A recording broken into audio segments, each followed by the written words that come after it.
voices.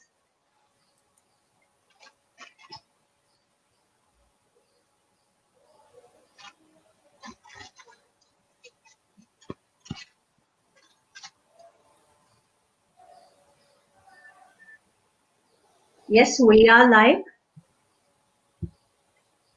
Okay. Okay, it's a Thursday evening. Hi, I'm Reshma Krishnamurthy from Mums and Stories. And as many of you might be aware, we are a platform for mothers and children.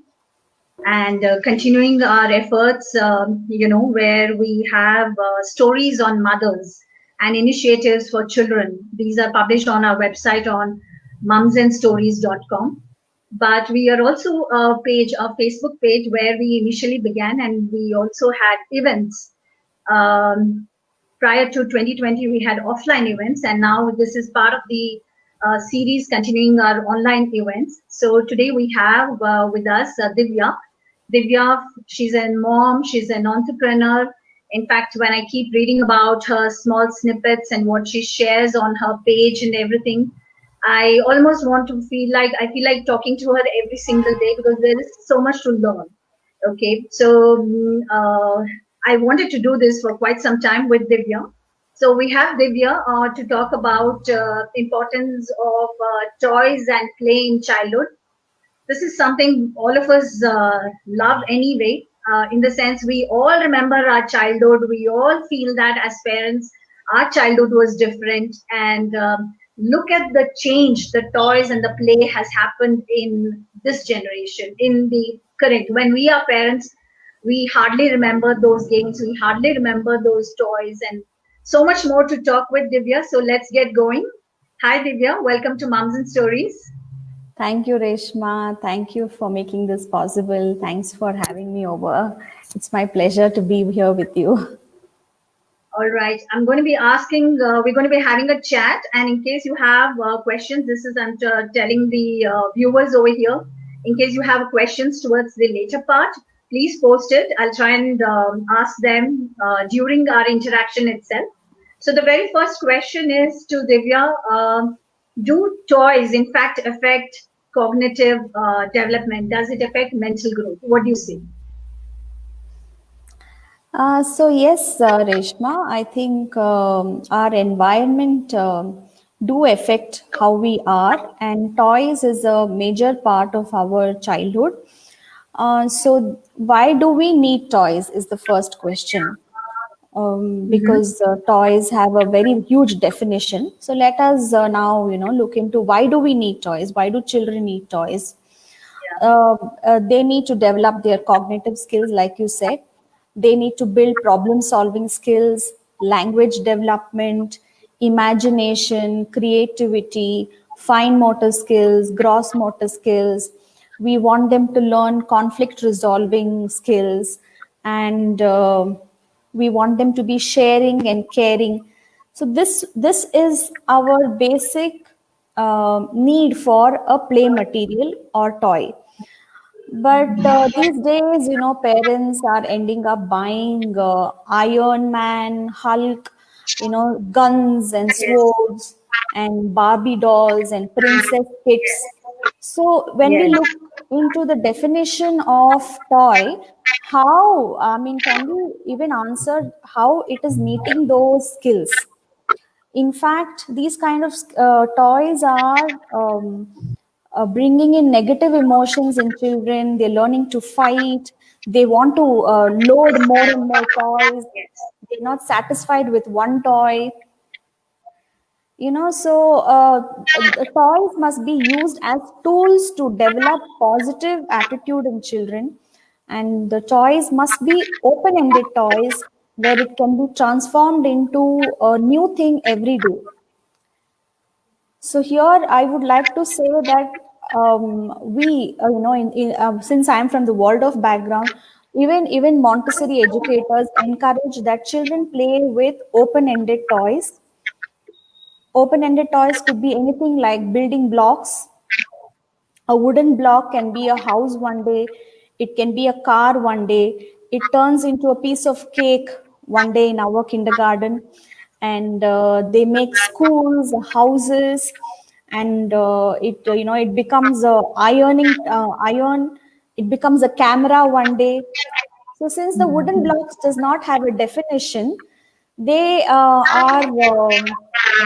they have scope. The children have scope to imagine it to be anything they want, and that is what, as parents, we must encourage. And there are other examples of open-ended toys like cloth, a simple dupatta which a mother wears at home, or a sari. It can become into a cradle one day. It can become a baby's blanket. It becomes a dress one day. And I have seen children, they make it like a river, and they drape it over block, and they make it a mountain one day. So children in a Waldorf kindergarten are very much comfortable to use wooden, open-ended toys, and they are very imaginative. They make a lot of things out of the open-ended toys. Another thing that is commonly available in our houses are cardboard boxes. Yes. So the cardboard boxes are, dining table one day, they become a cake, and they become a mountain, they become a truck, a bin. So like that, So there are, this, sorry. yeah, so like that, there are a lot of things in our own environment which can be transformed into, different things every day. We don't need an expensive, design toy for a child to build these kind of skills. No, but you start talking about, reusable, what is there available. What about, first of all, in two parts, the question. What about free play? What if there are no toys at all? Okay. Is that going to hamper? Or do you suggest that, yes, there must be toys? What I'm trying to ask is, initially, long back, at least our parents would talk about utensils to be played and absolutely no toys for them it was, hardly rather. So would you advocate that, or there should be structured toys? See, it is, I think we look at it this way.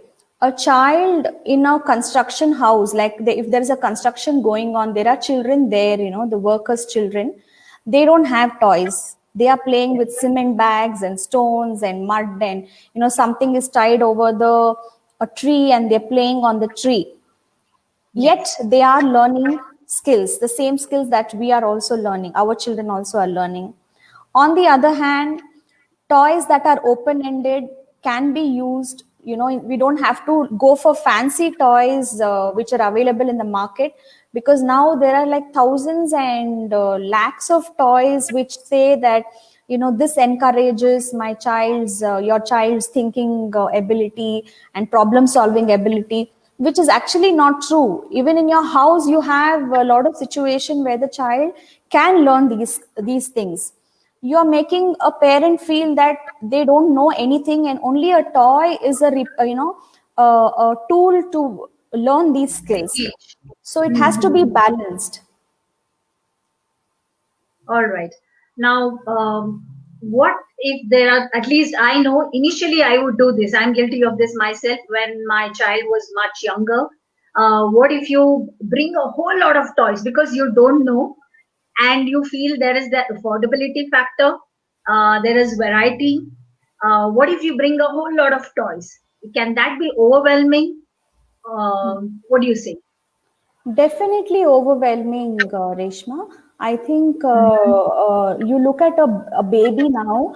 Yeah, as soon as a baby is born, everybody ends up gifting plastic toys to them.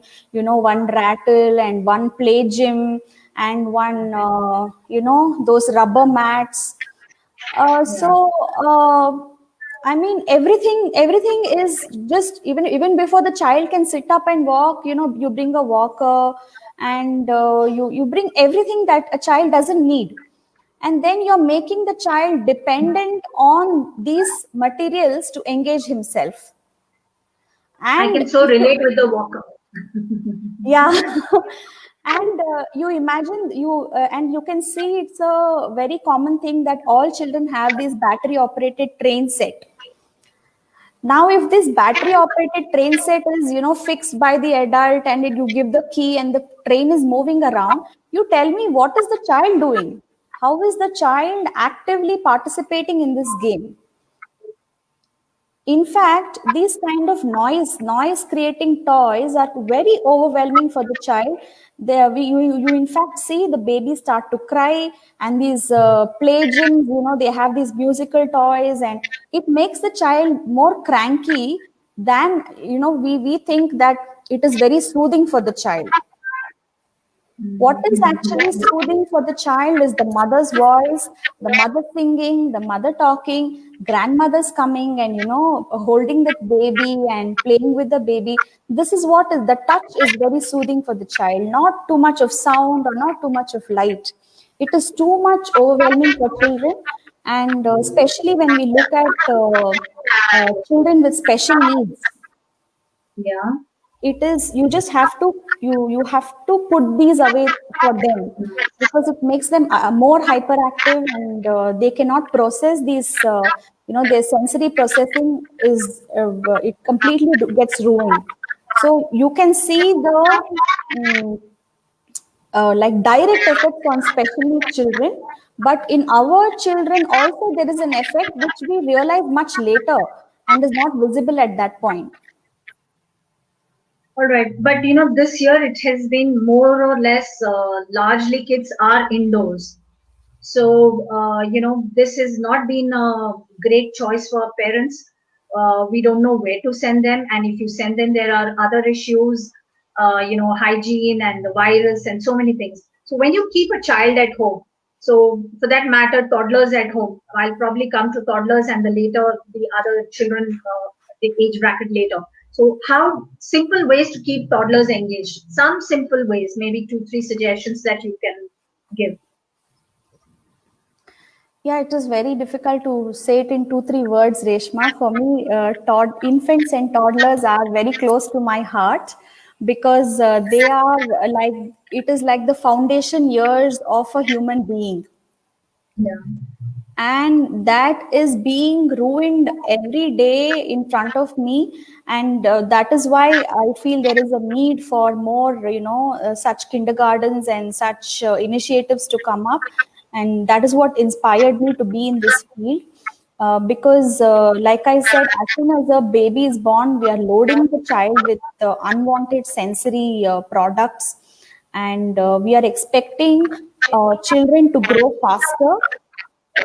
Yeah. So we want them to, we already, there is an ABCD toy in a 1-year-old baby's room. Before the child can walk, there is a walker. Similarly, before the child can even eat, put, bring the rice together and eat on his own, we are making the child to hold a pencil and write. Not only write, but also write within the 4 lines. So I feel that age is very, very important, and parents need to be sensitized at a very early stage. What is essential for infants, toddlers, preschoolers is eating, playing, and sleeping, and repeating the same thing. So Okay. I always say that eat, play, and sleep are the most important things in the early childhood education. So when I say eating, what is the food that the child is eating? The food has to be locally sourced. It has to be freshly made. It's not that we bring a powder, we mix it with hot water and feed the child. And it's not like we buy a kiwi fruit or a broccoli which grows in another country, and then we are forcing the child to eat that. And nature has its ways, it gives mango in a particular season, watermelon in a particular season, and orange comes in a particular season. Similarly, the vegetables also, the nature knows when it is the right time for us to eat a particular vegetable or a fruit. But everything is available all around the year, and we have so many choices that Yes. we need to be educated now that we have to eat seasonal food, locally grown food. So that is the kind of food a child must be eating, and we must encourage self feeding in children. Apart after food, I spoke about play. So again, when Yeah. I say play, the focus has to be on the physical development of the child. The child should be moving around, climbing things. He should be allowed to crawl freely. And the toddlers, when they become toddlers, they like naturally it is their instinct to climb and jump and run. And we are always telling, don't run, don't climb, don't jump, you'll hurt yourself. And then we put them in front of the screen so that they be restricting their movement basically. All right. So what would you're saying that, more involvement from parents, and you said it needs to be very simple, eating, playing, I mean, being at home and repeating kind of a thing. Sleeping. What about Sleep sleeping? sleep rhythm is a very important aspect, because our sleep rhythm must be in sync with the sun's rhythm. We have to Okay. wake up at the right time and sleep, say around the children must sleep around between 7 to 8:30 in the night. But it's not happening. You know that all children are awake until 10 o'clock, 11 o'clock, 12 o'clock. And because we are awake ourselves, firstly, our Yes. house is active completely, with music and TV running and lights are on.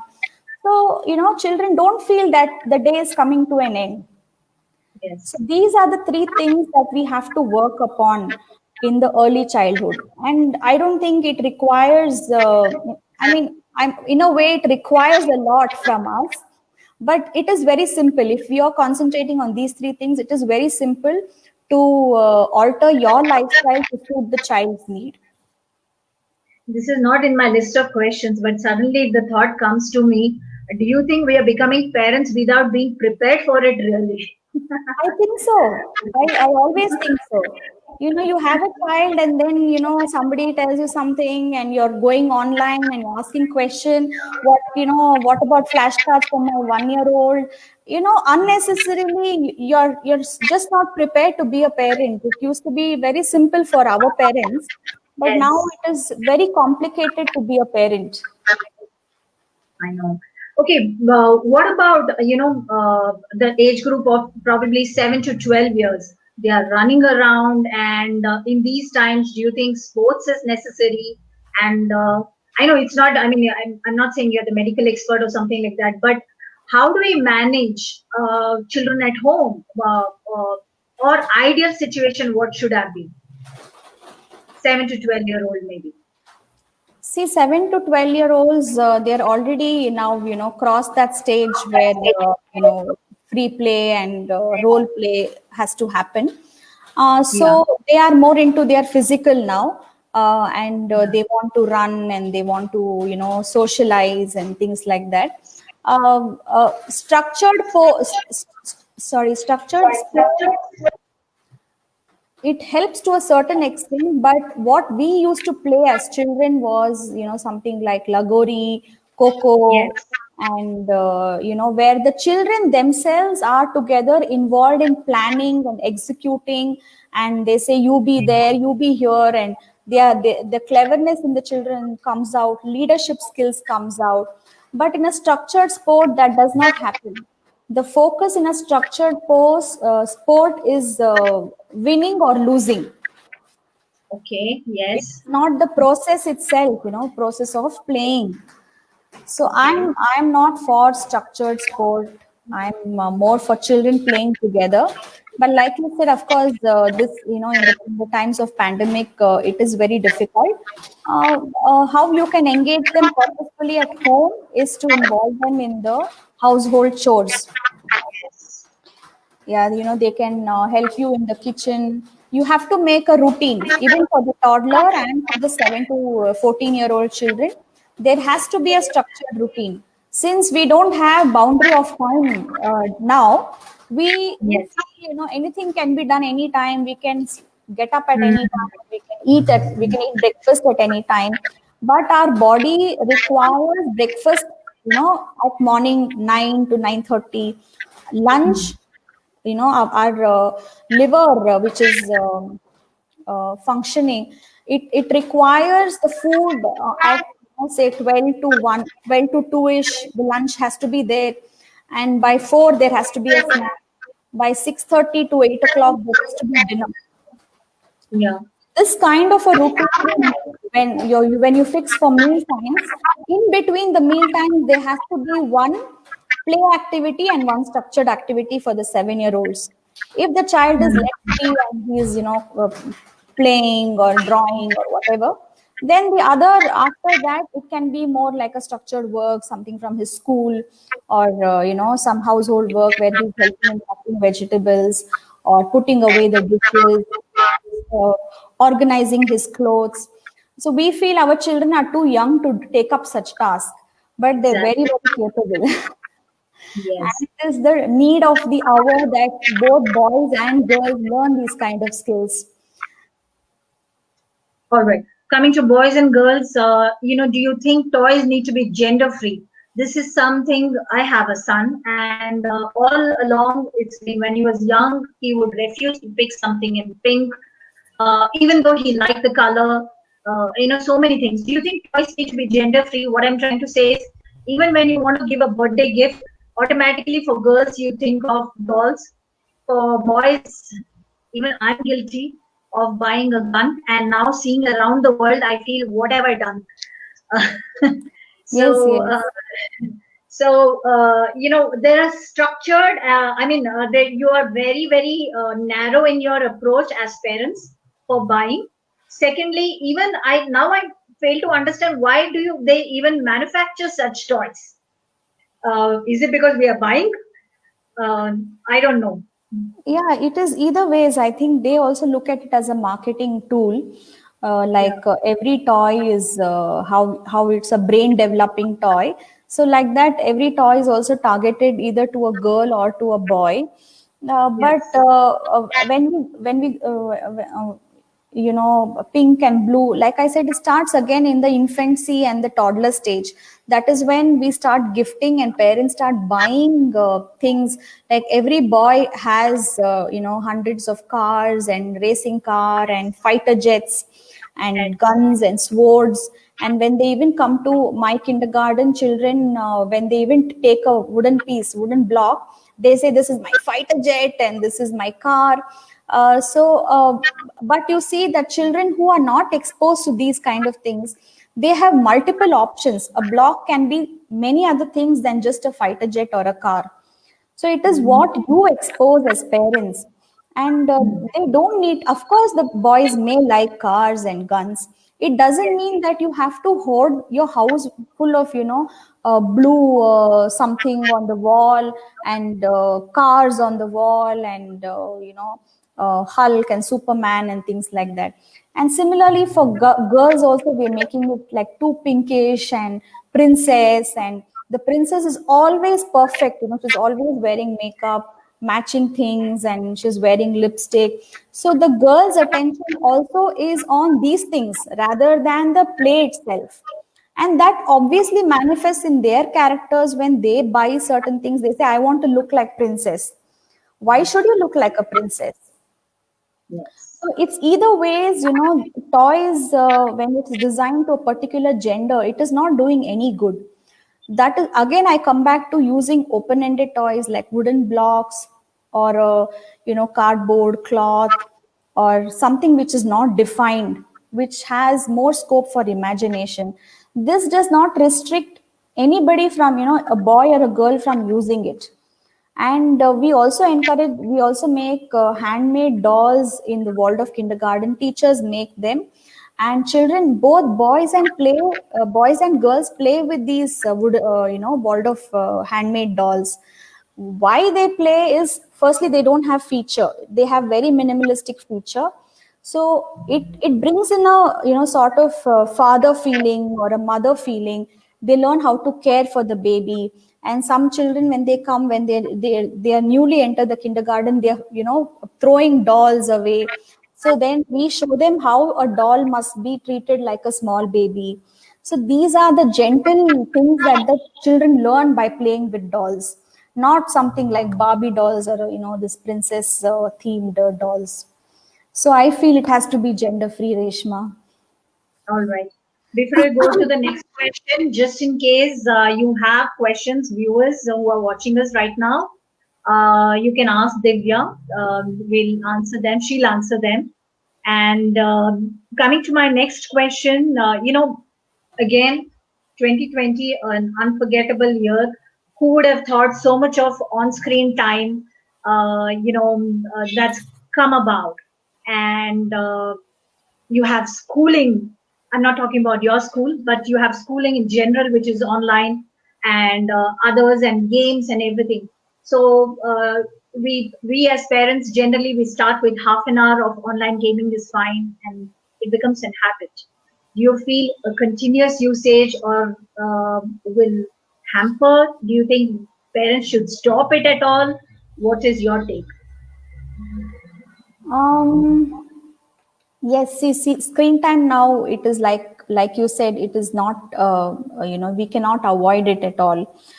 So although I've always believed in zero screen time kind of parenting, and or at least promote limited screen time. Now that the whole schooling process has become online, we as parents must look at the other times of the day that the child has to be active physically. Okay. So, like you say, online gaming or even screen time, which starts at the age of 6 months, I can say. First, there is a hashtag called iPad is not a toy. So, a Six six, months. yeah, 6 months. You can see in Malaysia and other countries, you have a pram along with a place to put an iPad. So screen time begins at that age. The baby is crying, you put something, you play something on an iPad, and the baby is quiet. And that is how, when you restrict a baby's movement and you station the child in one place to look at screen time, the child does not move like the way he should. And there are speech delays due to the child not moving. There are many problems because of this screen time. So what I'm saying is, now anyway, a toddler or a preschooler, maybe I should say a toddler, does not need a screen time. Our focus must be more on eating, playing and sleeping, like I said. But for a child who is into online schooling, we have to look at the other times of the day. We have to design their day in such a way that they are more physically involved in household work, or folding cloth, or we must invest in some kind of equipment where the child can have some physical movement, or take him for a walk or cycling. So it becomes an addiction otherwise. Like I said, if it's 6 months you're introducing the screen time, then a child knows that if he cries, he will get a screen in front of him. So it becomes an addiction, and then there is no end to it. No, but when you talk about zero screen time and all that, what do you do? What do you do? I mean, how do you engage? At least give two, three examples from your routine. What do you do? See, we have to make that we involved of rhythm is a very, very important aspect. How you create the rhythm of the day, rhythm of the week. There are monthly rhythms and yearly rhythms.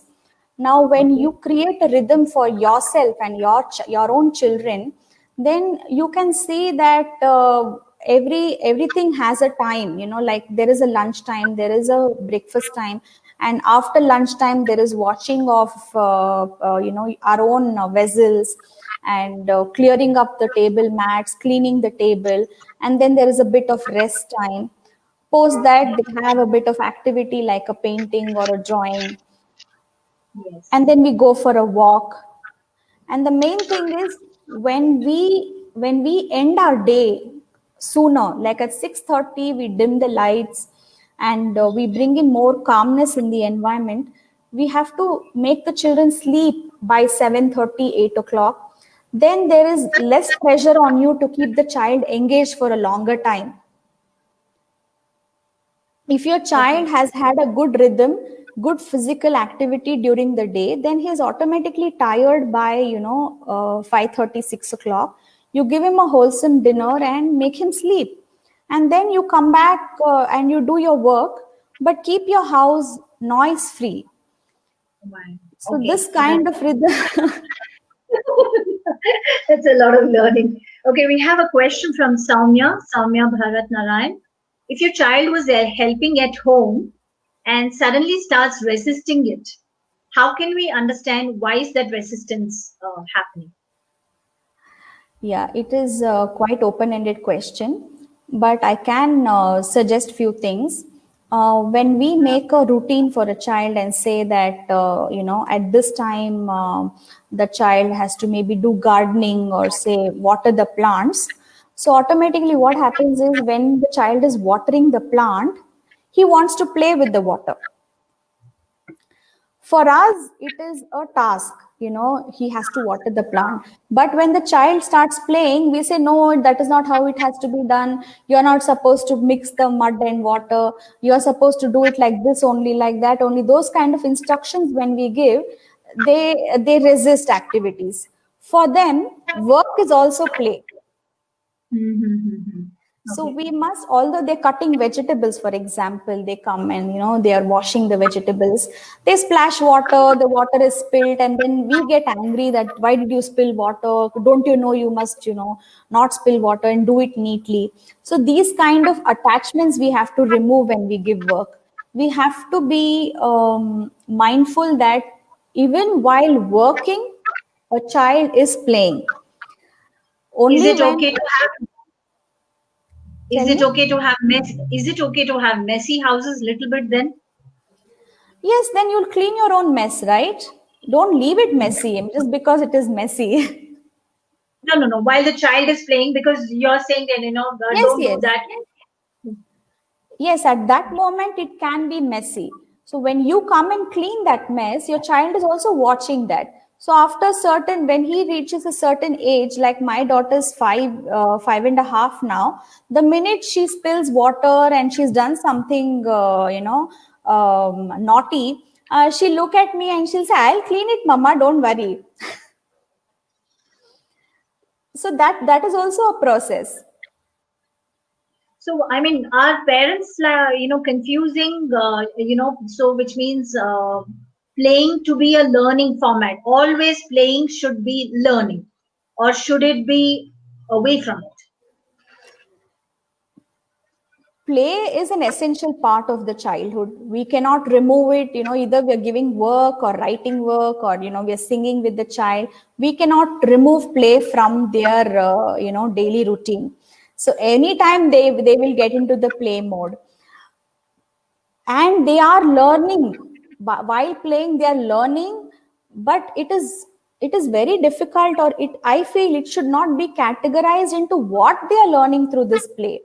Like I remember when I used to take my daughter to sand play in a park, there was another parent who would come and who would make the child write A on the sand, instead of the child just feeling the sand and playing with it or building something. He is still trying to teach her something in that sand play. So I feel as parents we should let them just be and play. Of course they're learning, but let us not categorize or have targets as to what they must learn, or dissect as to today this is what I'm going to teach the child through play. So I feel play has to be free from all these kind of boundaries and restrictions, and that is when it becomes pure play for the child. That's a lovely take for me. Let children be themselves rather than trying to put across, specific things. Okay. I don't know if I've missed out on anything. Do you particularly feel that you need to share with moms with regards to toys or play? Whether they need to, I feel whether they need to make it as a parenting routine. Probably, I know many parents who bring a lot of toys, who give mobile gadgets. I also do partly about it. I'm not saying only just others. So, do you think we need to be more involved in play with children? We are not doing it. I know that. Hmm.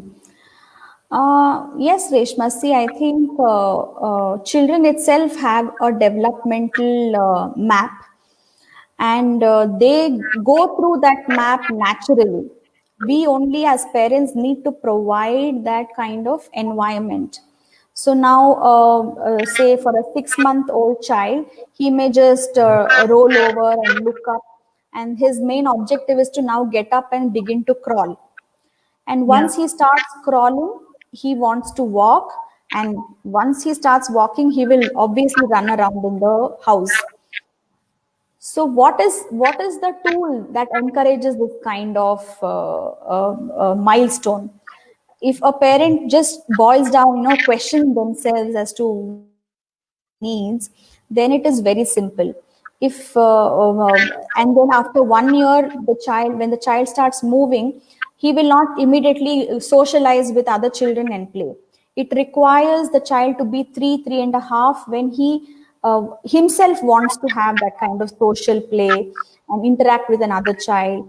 And what he wants to, like he's watching his mother cooking, so he also comes in, stills a bowl and cuts pretend vegetables. Then at 4 and a half, there is a different kind of pretend play that happens. And Role play. at 5 years, there is role play, which the children gather together and they have a lot of discussion that today we are going to play this. You be the prince, you be the king, and I will be this. You be the horse. So there is a lot of speech development that happens without our own understanding. And more than play, they are more into like talking and planning. So if you allow them to be, they're actually learning on their own. But What should Chika, they do? Hmm. sorry. So if a parent is involved in purposeful work, which does not involve screen time, then that manifests into play for the child. Like if you On are doing your cooking and cleaning and putting away clothes, and regularly if you are involved in your house as a parent to keep your house in a certain way, then that manifests into the child as their play. They may come and say that they want to help you and they may do it, but also when they are playing, they become you, what they have seen in their environment. But if you as a parent are always in front of a screen, then how will you expect a child to get the prompts to play? That's one part, but there are a lot of women moms who are working. There might be situations where the child is a single child, or in these times where you can't really send out with other kids. You might want to, but others might not want to mingle, and that's fair. So in fact, my next question brings to that. Pari is asking over here how to motivate children to play individually. So that is This is what, a very common problem. yes, I think that is what I'm trying to say, that we should make children less dependent on materials from an early stage. Okay. Okay, when we are buying more toys and showing toys whenever the child is crying, or when the child is eating a meal, you're allowing the child to play. Meal time is a meal time. You all sit together. You bring a baby chair, let the child sit with you, or sit down together and eat together.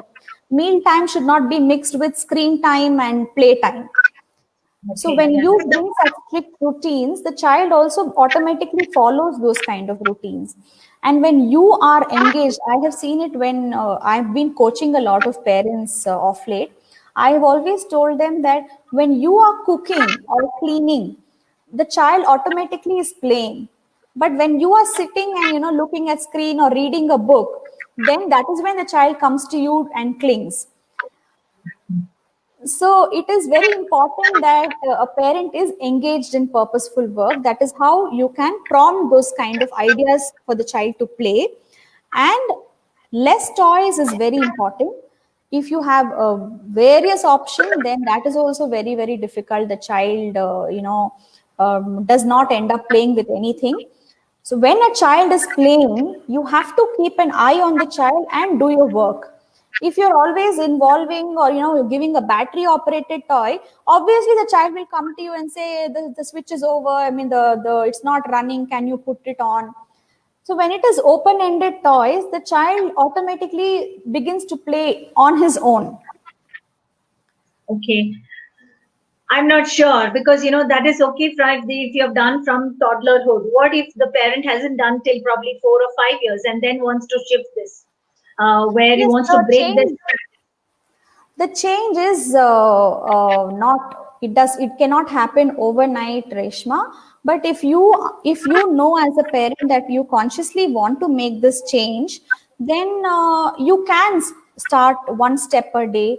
You can start decluttering your toys and your environment, make it less stimulative, and give away certain toys, replace it with something. When you go for a walk, you collect some stones or pods from the tree or dry leaves, so you bring it in and you keep it in a basket in your house. So there is reverence that the child also develops for, for these things. So when you make these kind of conscious changes, even at 4 and 5 years, you can bring in these kind of playing individually kind of thing. I wouldn't say it is impossible, but there is a lot of work from the parents' end. So All parent right. involvement is essential. All right. Thank you so much, Divya, for talking to us. In case you probably can share your email address, official email address, in case people want to reach out to you on any particular thing. Yes, I'm very active on Facebook and Instagram, so they can always approach me here. Priya and myself, we run a Facebook group called MLB Circle for of Parents. So there is my website, mylittlebookshop.in, wherein I encourage, these kind of open-ended toys. I curate them so that they can reach And me out reading on that website. and reading too. Most parents have that question, how to encourage reading, but for that probably will require another session. Yeah, I have written a blog as to how I have encouraged reading in two cases, with my nephew and with my daughter. So they can read Okay. my blog on that. Okay. Probably later you can post the link on this video. Later you can post the link. Yes, yes, sure, Reshma. I hope this session was useful for many parents. I hope so too. At least for me it was. And thank you for joining on Mountain Stories. Thank you. Thank you for having me. Thank you for everyone who attended this session.